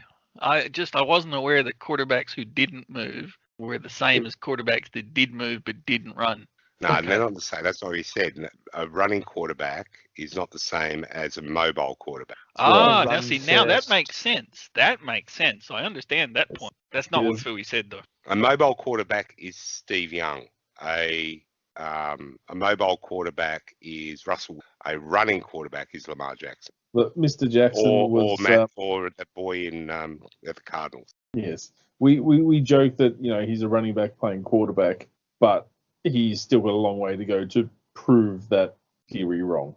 The thing I think that may be showing his limitation, what hasn't been tested, and was ultimately also the failing of Kaepernick, their ability to actually read the defenses, right? Yep. Like I think I think Jackson might be able to read if the defensive end crashes down to keep the ball and run himself. But seeing what the actual defensive backfield is doing and their coverages, that's still, I think, maybe his limitation. Absolutely. And for me, I don't care whether you're running around or standing still or trying to become a running back. Because even if you're a so-called running quarterback, as I think I understand you describing it, you still have to know where to run to beat the defense. You've got to be able to read the defense. And they're different skills. Obviously, reading the defense as a passing quarterback, standing still in the pocket, a la Phillip Rivers or Tom Brady, is different than the skill that somebody who's running around trying to throw the ball like Russell Wilson brings. But you've got to be able to read the defense. And for me, the killer with quarterbacks is when they lose it. And not to keep coming back to him, but Carson Wentz, and for that matter this week, Dwayne Haskins and Kyler Murray, all three of them just completely lost the ability to read the defense. If there was ever a season when it was glaringly obvious who had control at the line of scrimmage, it's this year with no crowds there. You know, you can see the vast difference between someone like a Lamar Jackson and someone like an Aaron Rodgers with the hard count who basically has the defense on a string. At home or away, I think it's made it glaringly obvious. Can I just add that I think Mahomes has Patrick, as his mother insists that we now call him. Patrick has a uniquely God-given advantage in that, because I don't think there's another quarterback that's ever played in the NFL that can start the count by going, hey, and then drop down deep like this. And that's got to be confusing the hell out of everybody else on the field. How does that squeaky voice dude suddenly come out with a baritone? I think his balls have dropped now because I saw that he's knocked his missile up. I was hoping Fui would bring something like that to the podcast. One thing that's interesting about talking about these quarterbacks is both Wilson and Mahomes are infielder baseball, right? And I think so is Tyreek Hill. Not Tyreek Hill. Taysom Hill? Murray. Kyler Murray. Yes, Kyler Murray. Infield. Sorry, he played infield.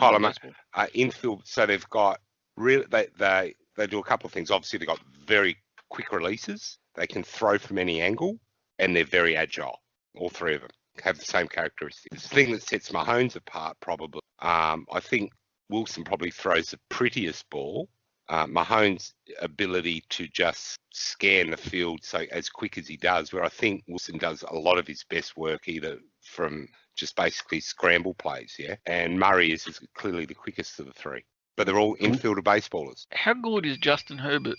He's got more 300-yard passing games than I think any other rookie quarterback in history, but he still doesn't have a win. He's very good. So why is he not winning? It's just the Chargers. I would be more specific and say I think it's their Chargers coach, who's potentially the only coach that's worse than Adam Gase. No, he's definitely not worse than Adam Gase. No way. Their defense, I mean, he's not good, but Adam Gase is one of the worst coaches I've ever seen. You know, we're talking like Vance McDonald, Hugh Jackson type coach. I think Lynn's just stock standard, been promoted to a point where he's no longer competent. But I think their defense has been ravaged. Ingram's gone down. Derwin James has gone down. They've brought a few new guys in. You know, Kenneth Murray's been brought in as a rookie. Hasn't had that many snaps on defense. They're obviously a work in progress. No one really thought they'd be that good. But I think a young rookie quarterback who's had no preseason, I think he's been performing very well. I'm on the fence. I didn't like him coming out of college. So, yeah, he wasn't. Was that because he was short, or was he running, or his first name wasn't Joe? It was none of those. Yeah, I'm not gonna hang him just yet, but yeah, I'd need to see a lot more. I think the big knock on him coming in was decision making and accuracy, and I think so far he's looked the part in those two respects. He's a big unit, tough runner, tough kid. I think the real test will be when there's a bit of tape on him and they can start gaming towards it. But I think he's quietly got actually a pretty good support cast. Yeah, I don't think he's done anything. He hasn't done anything not expected of a rookie quarterback, and that's that's including all the interceptions and that. So yeah, there's not enough for me to form an opinion, to be honest. So I believe it's the highest scoring points per game season so far of any season since 1970 when the two different leagues merged. Is that all down to Aaron Rodgers rediscovering his form and scoring more than the rest of the league, or is there something else at play, not including the officiating, because we don't need another officiating rant? No, we don't. It's nothing to do with the officiating. There are some bog ordinary terrible defences, and you joke about Aaron Rodgers. He's absolutely fed on a couple of those so far this year. I don't know. You would have thought, with all the talk about no pre-season, that defences should be more attuned or be less impacted from not being able to prepare for games, because in-game situations are far more straightforward. I said before, the number of touchdowns I've seen where receivers have caught balls without a defensive back within 10 yards of them in the end zone, and then all you see is these defensive players looking at each other, pointing fingers on, what happened there. There's I don't been think a I've seen. shitload of Yeah, I was actually, while we were watching, it was during the Sunday night game, and I must have been one of the few people not impressed by that Kamara touchdown. No, I wasn't either. Yeah, I was more giggling at the what the Packers were doing on defense. You fall off and you trip over. I thought he made one cut. He missed an he broke an ankle tackle at the line of scrimmage, and I'm just not seeing brilliant offensive touchdowns so much as just easy touchdowns. So I was going to say, what do you think about the reason being a lack of fitness? I think would impact the defense more than the offense, because you can't take any plays off because you don't know what the offense is going to call. Potentially more taxing for the defense than it is for the offense. I know this is a run up the middle. I'm a wide receiver. I can take a breather. Absolutely. I think that's the situation. And we've seen almost like clockwork. You see these teams go into no huddle offenses, and they just march the ball down the other. The defenses never get settled. You're absolutely right. The lack, no rotations. They're running out of gas. I don't know, BPG, what some of the defensive statistics are like so far this year. I'm not rating intercepts because that's always a product of just shit quarterback play. But certainly things like sacks and quarterback pressures and that type of thing. I don't think there's anyone breaking the bank when it's coming to running the ball. I just see a lot of very easy touchdowns every game. For me, and I could be wrong, but you know me, I'm much more into the defensive side than worrying about whether a quarterback is a mobile quarterback, a running quarterback, or a statue. For me, the thing that stands out is, and whether it's because defensive coaches haven't had enough time in the preseason to try different things and get their teams coached up, or whether it's because they're just getting it wrong, I don't know. But there's a hell of a lot of blitzing going on that's actually hurting defenses, not helping. And the best example was that Ravens-Chiefs game where an elite defense blitzed. And against the blitz, these were Mahomes' statistics. 85% completion, 240 yards, and 3 touchdowns. He had his highest passing rating ever in any period of any game when the Ravens were blitzing. So that says that they're blitzing wrong. And it's not actually, but far from putting pressure on, it's actually almost opening up the receivers and giving Mahomes more opportunity. Well, with that, the other fact, and I mentioned it, I touched on that before. The other stat I'd like to know is what coverage scheme were they calling while they were blitzing? Hey, we're sending 6 people. Who's going to cover the 4 receivers? Oh, there's 2 of us left. Oh. 4 receivers and probably the best receiving tight end in the league, plus an absolute, probably the moral for the rookie of the year, offensive rookie of the year as well. So, But I think the other thing that's got to play into that, surely, and we did touch on it briefly, and I did a little tiny bit of research and at least watched a few games, unlike a certain member of the podcast panel.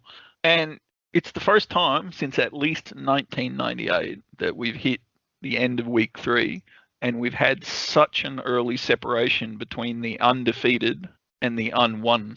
Traditionally, when you hit the end of week 3, you usually have maybe 4 or 5 teams that are undefeated and maybe 4 or 5 teams that haven't had a win. This year, we've got 7 that are undefeated and 8 that haven't had a win. So a quarter of the league hasn't won a game. and doesn't look close to winning. Those teams that without a win are not losing by the hair of their teeth. You know, they're tanking big time. I think there's a couple I said before, like Oh yeah, I agree with you. There's a couple the little. Vikings are better than 0-3. Absolutely. And when the Jets sack Gase, they'll be good enough to win a game or two. You know, so totally agree with that. I don't think we're going to see a season where we have at the end of the year 8 winless teams unless the season stops this week. But it's just a really weird year where already a number of teams that were supposed to be middle of the road are just abysmal. And there's really actually in the 7 undefeated teams, I'm not convinced yet. I mean, Blackie, how many of those 7 undefeated teams are really genuine undefeated teams, or they've just played 3 of the 8 shit teams? Oh, I mean, I think I said it before. The Bears are the worst 3-0 team probably ever.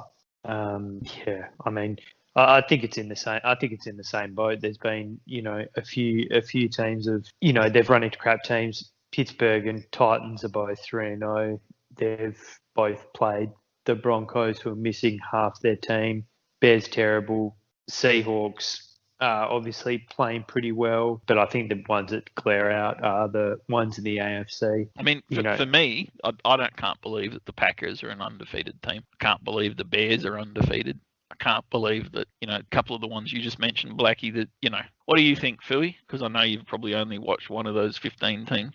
About the gulf between the teams. Just what are you thinking, apart from Nuggets? I think you're right. It's just, and I think Brasher said it earlier, it's just when you're playing these bad teams and who we're playing. Yeah, I've said the last 2 weeks that we've played some pretty bad teams. I mean, we're still beating them, of course, but as is Pittsburgh, as is Tennessee, but they're still. I think they're still decent teams, just like the Packers are a decent team, just like Seattle are a decent team. They might not be, the heights of the Chiefs or anything like that, but they're still decent teams. I don't. The Bears are the only genuine bad 3-0 team, apart from the Packers, right, Brash? No, they're. Are you defending Fui? Are you feeling sorry for your fellow lockdown victim? I never feel sorry for Fui. He doesn't need my pity. The other ones are Texans. Like, have a look at they've had to play the first 3 weeks. Like, they've had to play the Ravens, the Chiefs, and the Steelers for 3 weeks. So not exactly a powder puff draw for those guys to start the year. So, even though they're 0-3, one of the things that's in their advantage is they haven't played a divisional game yet. So they could still potentially win the division, couldn't they? Everything's for them when you play divisional games, obviously double W's. Yeah, so there's still a long way to go, but like I said, there's been the scoring has been driven for me more just by very ordinary defences so far this year. And maybe that's the way the league wants it. And very favourable. I know when I talk officiating, some very favourable officiating that still favours the offence. I think someone said here, I think it might have been Blackie last week, I don't think false starts even a thing anymore in the NFL. Hang on. False starts are definitely a thing if you're the Philadelphia Eagles in overtime trying to get into field goal range. But otherwise, no, you're correct. They don't apply. Yeah, I just think it's so stacked now, the officiating to the offensive side of the ball. Roughing the pass has softened up. They're not calling false starts. They're not calling holds. The DPI stuff is... There was one DPI, I think it was on the Sunday night game, where literally the defensive back and the tight end came together shoulder to shoulder at the identical time. The flag comes out, it's going to be offensive, but the tight end was just as guilty for causing the contact. Yeah, but it's always going to go against defence. So I don't think that's helping either at the moment. So Fui, Blackie said nothing, but Brash has stepped in to defend you. Have you got anything else to wrap up your points about this? Or? No, I think what they've said is just 100% correct. I mean, cool. Nice segue. Did you do any research or? Always. Okay, because I can help you out. Picking up on Brash's point, and Blackie, I'll be interested because I know you're a bit of a stats guru and a finance man and all that. I wasn't sure how much of an offensive year it had really been, and then I saw, and I think this has had a pretty heavy bit of coverage this first part. Mahomes made 10,000 career passing yards faster than anybody in NFL history during Monday night's game. I think that was pretty well known. What it didn't get a lot of coverage was that he also, with his 4 touchdown passes, he's now thrown 32 touchdowns with no interceptions during September, which is the most in a calendar month in the entire history of NFL going back to 1921. Yeah, I'm going to go out on a limb and say I think he's going to be pretty good. Even more fascinating statistically, and this will segue us into what I know you and Fooey and Brash are all desperate to talk about. Fantasy football. Eric Fisher, the fat man that caught the touchdown, had more fantasy points than his opponent tight end, Mark Andrews. He also was part of a receiving corps that broke the NFL record for the number of games, consecutive games, where more than 3 different players scored a touchdown. And for me, that's coming to Brash's question about what's behind the offensive surge. Is it the officiating or is it something else? I think we've probably got a genuine change. There's been a real reduction in the number of teams that are one-dimensional. Whether that's because people looked at things like Philly Special in the freak Bradbury Eagles touchdown win, which will never happen again for 50 years. And now everybody wants to do a Philly Special as a routine play. Whether it's people looking at the kind of the mix that the Ravens and the Chiefs and the 49ers have all got, where they've got really well-balanced offenses, or whether it's just the nature of the way that college football is turning out. Because college football has such a scoring mentality, there's all kinds of really freakishly talented players that come out of the college system. I don't know, but I can probably count. And Fooey gives his own team a metric shit ton of crap for not having drafted a wide receiver, but maybe the Packers were just ahead of the ball. Maybe they realized that there's so many different ways to score, you actually don't need a wide receiver. Am I too far out on a limb? Should I stop smoking the stuff I'm smoking? Can I answer a question another way to the crowd? How many shutdown corners are there in the league? True shutdown corners in the league. Well, on Monday night, the Chiefs' top 3 cornerbacks allowed a grand total of 10 yards. Yeah, but the quarterback, that's a little bit unfair. 97 yards in total he threw for, or something like that. So. Oh, okay, so you're a shutdown corner, except if you're facing Lamar Jackson. Well, he's a no. To be a shutdown corner, you got to be at least have the ball thrown occasionally towards a wide receiver. Yeah. How many passes went to wide receivers? And Andrews dropped 3 passes that should have been caught. That was probably another 100 yards right there, because one of them was a 50-yard touchdown. Fenton, Ward, and Snead were targeted 8 times. 3 receptions were caught. Fenton didn't give up any yards. Ward gave up 6 yards, and Snead gave up 4. Yeah, well, they're not. I wouldn't call any of those 3 shutdown corners. Oh, but Richard Sherman and his social distancing display in the Super Bowl. My question, don't make it a homerism question, BPG. I said my question was pretty straight. How many clubs have, or how many shutdown corners are there, elite corners in the competition? Gilmore's one. I'd argue Trey White. I reckon Trey White's the cream of the crop at the moment. Yeah. Trey White's really good. The guy that came in, the high draft pick that took in Jacksonville, is pretty good. I reckon he's going to be a star. Derek Slay in Philly's not a bad corner, but I'd flip that around and say, how many teams have more than one? Because if you were facing a defense and they've got a really brilliant shutdown corner, don't you just throw the ball away from them? Not anymore. They can't afford to these days because they just rotate the safeties over the other side of the field. And no, I think what happens is if you've got that awesome shutdown corner, you can put him on an island and give safety help to the other side of the field. Yeah, exactly. But I'll still throw to. But offenses will pick on shutdown corners more than they probably did in the past because you can't afford to just become one-dimensional. The point I just want to make about before is, and now I think, and I've got no facts to back this up other than what I watch. It just seems teams are playing. They don't play they're playing in nickel and dime packages as almost their base package more and more often. Yeah. I don't know. I just. And certainly the defensive lines, the variety of different tech structures that they're using, the way they line up almost gives a focus to the offensive team. The offensive team knows that there's going to be great variety. You're never going to get the same look 3 downs in a row from the defense. So it kind of just shoves you into that dimension where you're constantly, as an offense, you got to try something different. I don't know. Blackie, you were going to say something? I was just going to say, I think what probably hurts these guys is now you've got cornerbacks who are expected to play on tight ends. The cornerback almost has to be the guy who just covers the number one target. Might be Gilmore having to cover Darren Waller. Things like that. It just make their life more difficult. You take your stepladder out in the field. Yeah, but I think it's a combination of factors. I think it'd be genuinely hard for the defenses this year with no practice runs. And I think there's probably been more injuries. I don't have anything to back this up, but more injuries on the defensive side. Philly? What was the question? While Philly's thinking about the question, which is basically how many shutdown cornerbacks are there in the league, Philly?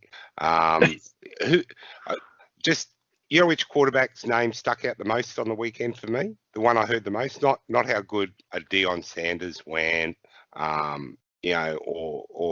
Revis Island or any of that stuff, was Trevon Diggs. That's the name I heard all weekend when it came for DBs. He was the man that got the most publicity as a cornerback in the entire league on the weekend.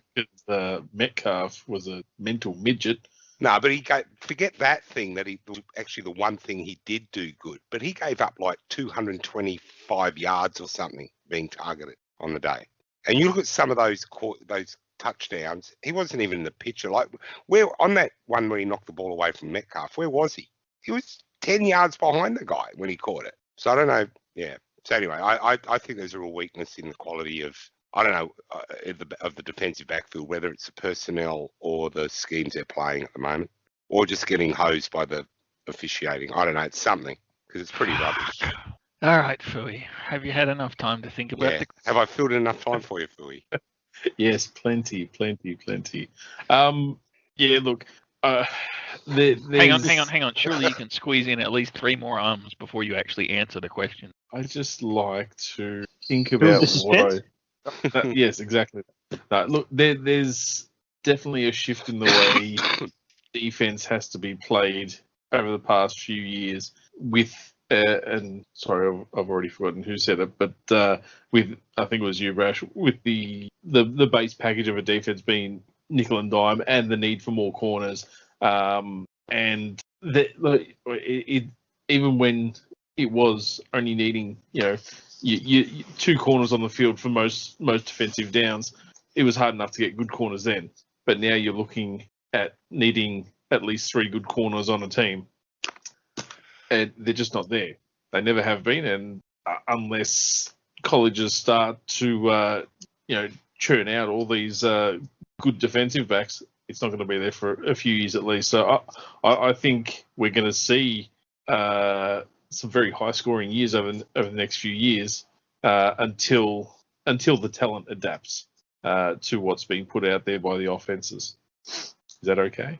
Do I agree with your opinion, or do you mean that I am gobsmacked, thrilled, and truly thankful that you didn't use the word once after your first 3 minutes of your answer? Didn't I? I didn't even notice. Good. Which leads me neatly to a nice segue, because I know you're also desperate, unlike me, to talk about something called fantasy football, which apparently you're all really good at. Question for me out of the games, and I probably just shows my biases or my misconceptions or my shitness as a follower of football, but what the hell has happened with coverage of tight ends anytime you're in the red zone?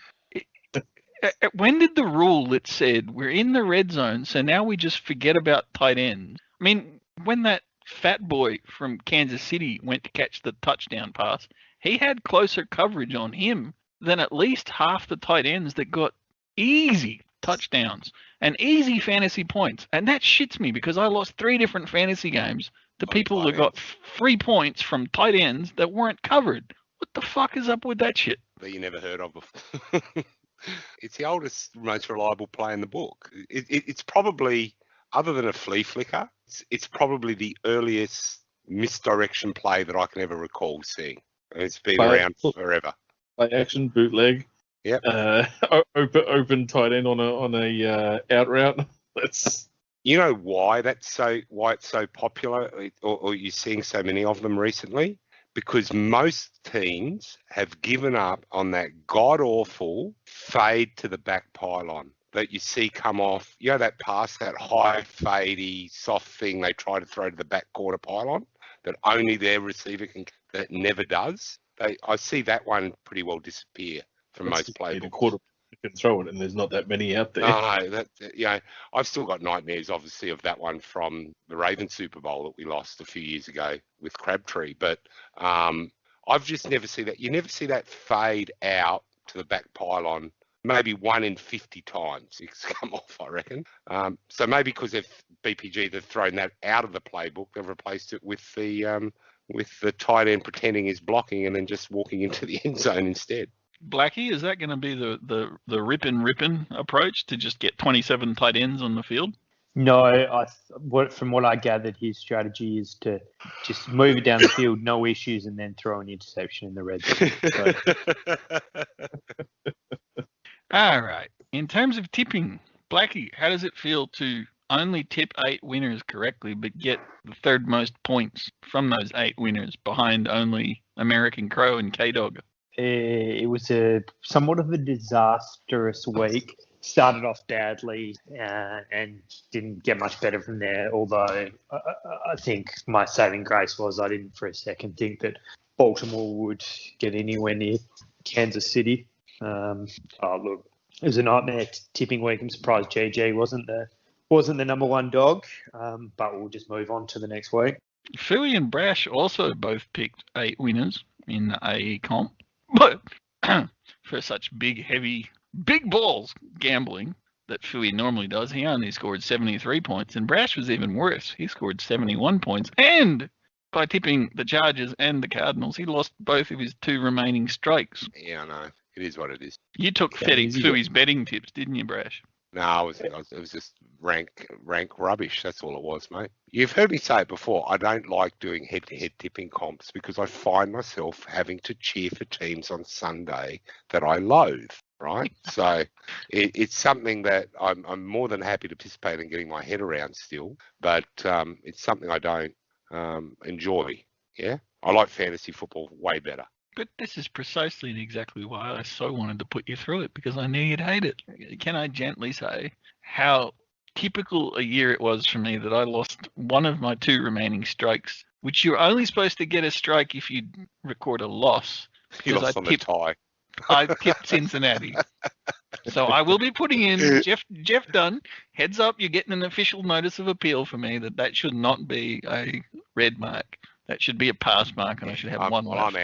I'm out. I'm 3 X's and out. So can I just say for the AE this week that you guys were giving me shit for being below the dark dwarf last week in terms of the standings, but he was number 1 this week, so I couldn't be that dark bad. Dwarf, I know. And Brash, that's exactly why it's such a competition you'll grow to love. You can be shit one week and take it all out the next. I think I filled in for someone a few years ago, and I think I filled in the last 8 weeks, and I would either be last or win it week to week. I alternated. I'd be last one week and win it the next. It was just so I'm warming into this one. I'm a bit annoyed about the 3XO, but when I knew I was hanging on with the Cardinals, I really didn't care. This is a really interesting week in the tipping comp too, because there were one person tipped 1, one tipped 5, and one tipped 6. Everybody else got 7 or better, which I think Blackie and Fooey, certainly Fooey is somebody who's been playing it for a number of years. You'd agree that's pretty rare to have the 3rd worst or 4th worst person in the comp pick 7. Yeah. Usually it was kind of the opposite. Well, not even the opposite. It's kind of similar to the last week where everyone was picking 10, 11, 12, 13 winners. Yeah. I mean, any week that I pick 10 winners, that was a bloody easy week to pick. And I just think whether it's because of the 7 undefeated and the 8 unwon, can we call them unwon? Is there such a thing? Certainly unwanted. I don't know if that's why, but this is certainly one of the more interesting years where we're getting people there's multiple people tipping 8 games, and it's the first time in many years that the exact confidence score that you put on every single game, not just who you pick as your number 14, your number 15, your number 13, but who you pick as your 2 and your 1 makes a bloody big difference, because you can pick 8 winners but only get 65 points, and for me that was that's the thing that's getting really interesting about AE, because it's pretty clear that everybody's finding it relatively easy to pick the winners, but harder to judge who's the absolute dead cert and who's the one that you only pick 1 or 2 points on. So it's the ultimate test if you're a gambling person and you don't want to gamble money. It's the ultimate test of how much risk you're willing to really put behind your picks. Yeah. Blackie, how you doing it, man? Who are you paying to make your tips? Just getting lucky with the confidence and tipping against the Eagles. Yeah, the Eagles have hosed me a couple of times. I've been doing all right with my own money punting. I got sucked in on the $4 for 600 passing yards on Monday Night Football, and I hit that pretty hard, so I was a bit annoyed about that. But this thing here is hard, and what's making it harder is you always have at least half a dozen toss a coin games, half point starts and this sort of shit. And normally the default view is just take the home team in those situations. And as Blackie pointed out before, I don't think home stadium means a hell of a lot at the moment with the COVID thing. Yeah. Mm. So, there's no way that Aaron Rodgers gets away with all those hard counts in New Orleans Stadium. Yeah. No way. No way. Right. And he's drawing penalties all over the place. So that was a mistake I made, is a few games that I was in serious 50-50 mode, I took the home club nearly every time. And I've done the opposite for the Chargers, because they're playing better at home because the opposition fans haven't flooded their stadium. But it's a new experience for the Chargers to just have no fans instead of always opposition fans. Yeah. Fooey, how are you doing it? Fooey, how are you doing it in Cutthroat? Undefeated. Undefeated. I saw that. Cutthroat's just one of those things that I have a knack for. I don't even know why, to be honest. I'm just a really good drafter, I guess. Just a really good throat cutter. Well, yes. Really good drafter. Can I just remind everyone that this is the guy who was spitting chips because he didn't know where his first round pick in BFFL had gone? Well, I mean, look at my Cutthroat team. It's Rodgers, Kamara, Miles Sanders. I just picked up Michael Thomas because I could. I took a chance on AJ Green, and he's not doing too badly. Gesicki. Your punter is giving you fucking 10 points a game. Your punter. Well, I did my research. GG's put a punter in this thing. Yes. He's an idiot. Has he put O-line in there yet? Because you can do that. Not yet. Give him time. But no, I did my research on punters. So I was looked at the scoring system. I thought where are they going to score the most consistent points, and I went for the punting whisperer. Mate, we did all right with a punter this week for once. There's no punter in BFFL. Thank you very much. I'm not much of a strange person. You did all right with a kicker. Kicker, sorry. No, we punted BPG to the bottom rung of the ladder. Yeah, I know. No, that was last week. We've got a massive game. Big grudge match, Lee. Oh hell yeah! There's the projected score is pretty close, and you guys are about to hit a brick. The projected score last week had us only winning by 1, and we won by 60. Yeah, but look where you played. No, you have a look at what we score, mate. That's all that matters. It's not like, mate, I'm running out a really innovative. I'm not Bill Belichick running out a really clever defensive scheme against your club. Yeah, I can't really control what you do. I'm so confident I'm going to start Ryan Fitzpatrick. That's. I saw that, you little bit. I saw you were going to do that. I'll give you a chance by starting Fitzpatrick. No, very generous. You didn't do the same fucking thing to me, did you bitch? Oh, Fitzpatrick would have killed you. I did. By the way, Blackie, I did put a waiver wire in, and I got rid of the New York Giants defense, and I saw you got the Jags. Yeah, because we got at Cincinnati. I'm having a look again to see if there's anything else, but that's our one Achilles heel at the minute. Joey Fly, he goes all right. Yeah. Our kicker. Can I say, for all this bluster, that a certain member of the Turkeys is ripping on Ripien this week, firing him up. Oh, did Ready my to waiver go. claim? Did I manage to get my waiver claim through? Correct. What about my claim from Mullins? Did that get up? You got both, so Got both of them. Ah, yes. it's pretty revolting. Mullins. How are you going to decide between those two superstars? I don't know. I really don't know. Just quietly, I'm just putting it out there that Mullins is better than Garoppolo. Anyway. Again. Here comes the quarterback whisperer. All right, gentlemen. Anything else that jumped out from the week before we wrap up and move to next week? Nope. What a week. What a week. How many games did you watch, Phil? Was it like 20 minutes or? The over/under is 3/4 of one game. That's. Oh no! Look, I watched all of the Jags and the Dolphins, and I watched. I got to see most of the Packers game, even though I was working and I did have it on my phone while I was working. So I thought that was pretty good effort by me. To Karen in East Gippsland, who received an alternator instead of the box of spark plugs that she was asking for, we send our sincere apologies. There were a few phone calls waiting, so I am. No, not sorry. But no, and then I saw portions of the Monday night game, and I saw a little bit of the Seahawks and Dallas, and what else did I watch? You do realise that watching the 2-minute replay on YouTube is not really watching the whole game, yeah? No, I never said I watched the whole game. I saw parts. I saw good parts. So in other words, the Aaron Rodgers touchdown pass in slow-mo 37 times in a row. Okay. How's the back, mate? I've been holding off asking all episode, and we really have to wrap up with showing support for our Victorian colleagues who are under lockdown. Is the back better? Oh yeah, it's 100% now. See what happens when you don't watch games? Well, all right, thank you, gentlemen. Thank you.